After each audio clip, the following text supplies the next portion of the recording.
Hey, hello, good morning, student. Today we are going to start a new chapter of our EVS book. That's the name A Snack Charmer's Story. मतलब एक सपेरे की कहानी. But it is not only a story. अगर यही chapter हमारी English या हिंदी की book में होता तो मे भी हमें केवल कुछ न्यू वर्ड सीखने को मिलते और एक कहानी सुनने को मिलती. But it is our EVS book, so it means different. This chapter connects us to a life of a snack charmer. इस चैप्टर में ये चैप्टर हम लोग को कनेक्ट करेगा कि एक स्नैक चार्मर की लाइफ कैसे होती है. How a snake charmer play a been. So when we start a new chapter, you must have a question in your mind. Sir, why we read this chapter? So here I given some reason why we read this chapter. When we are start reading the chapter, then we explain all thing in detail. So here I give some reasons why we read this chapter. And after the chapter, what we learn from this chapter. तो first reason is understand the life of a snack charmer. इस chapter में हम लोग जो एक snack charmer है, एक जो सपेरा है, उसकी लाइफ को समझने की कोशिश करेंगे. उसकी लाइफ में क्या क्या चीज़ें होती हैं, क्या क्या प्रॉब्लम फेस्ड होती हैं उसके द्वारा, वो सारी चीज़ें हम लोग इसी चैप्टर में सीखेंगे. How a snake charmer play a been. How a snake charmer catch the snake very easily. How a snake charmer earn the money. Generally आप लोग जब गांव जाते होंगे या आप अपने मम्मी पापा से पूछेंगे, जब गांव में अभी समर में क्या बहुत सारी जो स्नैक चार्मर होते या बहुत सारे एनिमल्स के जो शो करने वाले होते वो आते हैं गांव में. और generally they use to move from village to village, brings their snake. Whenever they stop in a village, a crowd gathered around him and they saw play of a snack. After the showing the play of a snack, the people give some money him. In this process, they earn the money. And we also know other people who depend others animals like a milkman, fisherman, तांगे वाला. ये सब लोगों की ज़िंदगी के बारे में भी हम लोग जानेंगे कि कैसे ये लोग अपने जो एनिमल्स जो पालते हैं उन पर ये कैसे डिपेंड रहते हैं.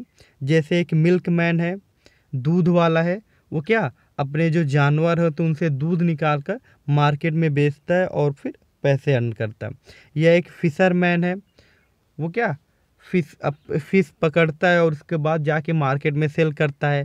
तांगे वाला है, वो अपने जो भी जिससे भी अपने तांगे को चलाता है, घोड़ा है, बैल है, कुछ भी है, वो अपने उसमें सवारी बैठाता है और इसके बाद एक आदमी को एक जगह से दूसरी जगह ले जाता है और उसके बदले में वो आदमी उन्हें कुछ पैसे देता है.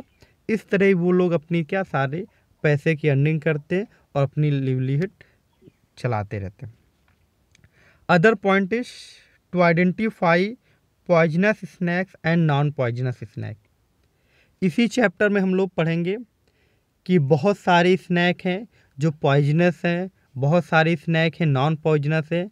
नॉर्मली हम लोग क्या स्नैक को देखकर डर जाते हैं कि ये सारे स्नैक पॉइजनस स्नैक, लेकिन आपको चैप्टर पढ़ने के बाद पता चलेगा, इसमें जो स्नैक चार्मर है वो बताएगा कि सारे स्नैक पॉइजनस नहीं होते. ठीक, कौन कौन से स्नैक पॉइजनस होते हैं, कौन से स्नैक नॉन पॉइजनस स्नैक होते हैं, उन सारे स्नैक्स को हम लोग क्या एक बार उनकी पिक्चर से और उनकी क्वालिटी से हम लोग फाइंड करेंगे, और कभी अगर स्नैक उससे बाद उसको देखेंगे कि कौन सा स्नैक पॉइजनस है और कौन सा snake non poisonous. Next reason is sensitivity on cruelty to animals. This is the most important thing. आप में एक सेंसिटिव क्रिएट करना है कि हमें जो एनिमल्स हैं उन पर जो क्रुएल्टी हो रही है, उन पर जो अत्याचार हो रहे हैं, उन पर आपको सेंसिटाइज करना है। हमें सबको we should all respect the all animals and their habitat. चाहे वो एनिमल छोटा हो चाहे बड़ा होगा, एक चींटी हो चाहे वो एक हाथी हो, हमें सारे जो जीव हैं उन पर सब की रिस्पेक्ट करना, सब पर दया दिखानी है, और हमें किसी भी तरह के किसी भी एनिमल्स को हंट नहीं करना है, किसी भी तरह का हर्ट नहीं करना उनको। तो इस चैप्टर में हम लोग पढ़ेंगे। और मेरी खुद की एक रिक्वेस्ट है कि बहुत सारे हम घरों में देखते हैं कि बहुत सारे जो बर्ड्स हैं उनको लोग अपने घर में रखते हैं, उनको पिंजड़े में रखते हैं। तो कभी आप ये जो शौक़ है आप कभी ना पालिएगा, क्योंकि आप एक जो पैरट्स को उसको आप एक मार्केट से लाते हैं ख़रीद के, आप उसको क्या पिंजड़े में रख देते हैं। तो इसी चैप्टर में आपको पढ़ने को मिलेगा कि एक जो टाइगर है उसको केज में रखा जाता है, तो इसके बाद उसके मन में कैसे सवाल आते हैं, कैसे क्वेश्चन आते हैं, वो आपसे पूछेगा कि कभी आपको भी अगर एक पिंजड़े में या एक कमरे में बंद कर दिया जाए तो आपको कैसा लगेगा। जाहिर सी बात है हमको बिल्कुल नहीं अच्छे लगेगा। तो उसी तरह उस पैरट्स को भी बिल्कुल नहीं अच्छा लगता, क्योंकि जो नेचर में जो कुछ चीज़ें ना उन्हें दूर से ही देखने में अच्छी लगती। अगर हम नदी हमें दूर से बहती हुई बहुत अच्छी लगती, लेकिन उसको अगर हम घर में लेते आएंगे तो क्या हमें वो पूरा हम लोगों को डिस्ट्रॉय ही करेगी। तो ऐसी चीज़ें हैं कि जो बहुत सारे एनिमल्स को हम लोग घर पर पालते हैं या बर्ड्स हैं उनको रखते हैं, तो ये सब चीज़ें हमें नहीं करना। क्योंकि अगर आप उस जो इन पैरट्स को अपनी जगह रख के देखें कि अगर हमें कमरे में बंद कर दिया जाएगा तो हमें कैसा लगेगा। तो अगर कभी मौका मिले तो आप अपने घर में या जो ऐसी चीज़ें पाल रहे हैं पेट्स उनको भी समझाइए कि ये चीज़ गलत है। हमें भी किसी भी तरह का पेट्स को या जो स्पेशली जो बर्ड्स हैं उनको अपने घर में या किसी पिंजड़े में नहीं रखना है। नेक्स्ट टॉपिक है विंड ब्लोन म्यूजिकल इंस्ट्रूमेंट। जो इसी चैप्टर में हम लोग उन सारे म्यूजिकल इंस्ट्रूमेंट हैं उनकी बात करेंगे जिन पर अगर हवा से हम लोग प्रेशर देते, हवा फूंकते हैं तो उनसे क्या म्यूजिक निकलती है। बहुत सारे आप लोगों ने इंस्ट्रूमेंट देखे हैं। कुछ इंस्ट्रूमेंट को क्या जब हम लोग टैप करते हैं तब उनसे म्यूजिकल वॉइस निकलती है, और बहुत सारे जो म्यूजिकल इंस्ट्रूमेंट है जैसे आपकी बीन हो गई है, फ्लूट हो गया है, या आपकी माउथ ऑर्गन हो गए, इनको जब हम लोग मुंह से हवा करते हैं तब इनसे क्या म्यूजिक निकलती है। तो इन सारे जो म्यूजिकल इंस्ट्रूमेंट है इनकी भी बात करेंगे हम लोग, कौन कौन से ऐसे म्यूजिकल इंस्ट्रूमेंट है जिनको अगर मुंह से जब हम लोग हवा से प्रेशर देते तब उनसे म्यूजिक निकलती है। नेक्स्ट टॉपिक है to know the close relationship between animals and human being. इसी चैप्टर में हम लोग समझने की कोशिश करेंगे कि एक जो एनिमल्स है या एक जो ह्यूमन बीइंग्स है उसके बीच में क्या रिलेशनशिप होता है, और जो मनुष्य और जो जानवर उनके बीच में बहुत क्लोज रिलेशनशिप होता है। अगर इस जो पृथ्वी है इस पर क्या अगर जानवर नहीं रहेंगे तो आप बिल्कुल मानिएगा वहाँ पर मनुष्य भी नहीं रह सकते, क्योंकि मनुष्य भी एक तरह का क्या जानवर है। उसके भी जैसे नॉर्मली आदमी जानवर के 2 हाथ पैर आँखें, वैसे ही सारी चीज़ें हम लोगों के पास है। बस हम लोगों के पास सबसे अच्छी चीज़ क्या, हम लोगों के पास सोचने समझने और की क्षमता और दिमाग दिया है, जिससे हम लोग क्या अपना लगातार अपना डेवलपमेंट कर रहे हैं और हम आज इस जगह पर पहुँचे हैं। तो हम लोग एक रिलेशनशिप देखेंगे क्या एनिमल्स और ह्यूमन बीइंग्स के बीच है, और उस पर बात करेंगे। नेक्स्ट टॉपिक है understand the importance of giving first aid for snake biting.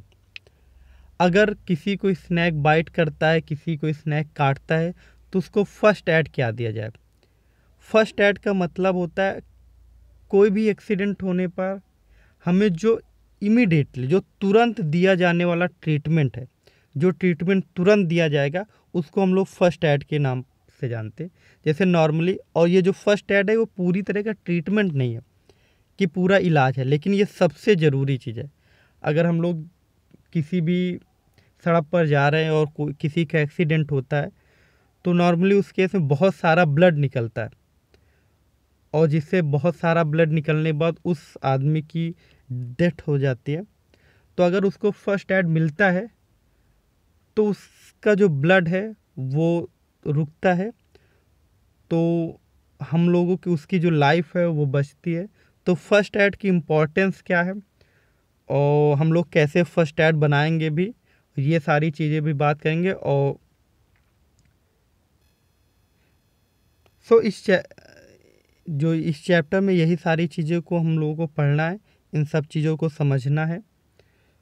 तो आई होप कि अब आप लोगों के दिमाग में एक पिक्चर बन गई होगी इस चैप्टर को कैसे पढ़ना है और इस चैप्टर में क्या क्या पढ़ना है। तो जब हम लोग ये चैप्टर स्टार्ट करेंगे, जब हम लोग इस चैप्टर की रीडिंग करेंगे, तो हम लोग सारी चीज़ें बहुत अच्छे से और डिटेल से पढ़ेंगे। तब तक के लिए बाय बाय। आप सब घर पर रहें और अच्छे से रहें। Okay bye.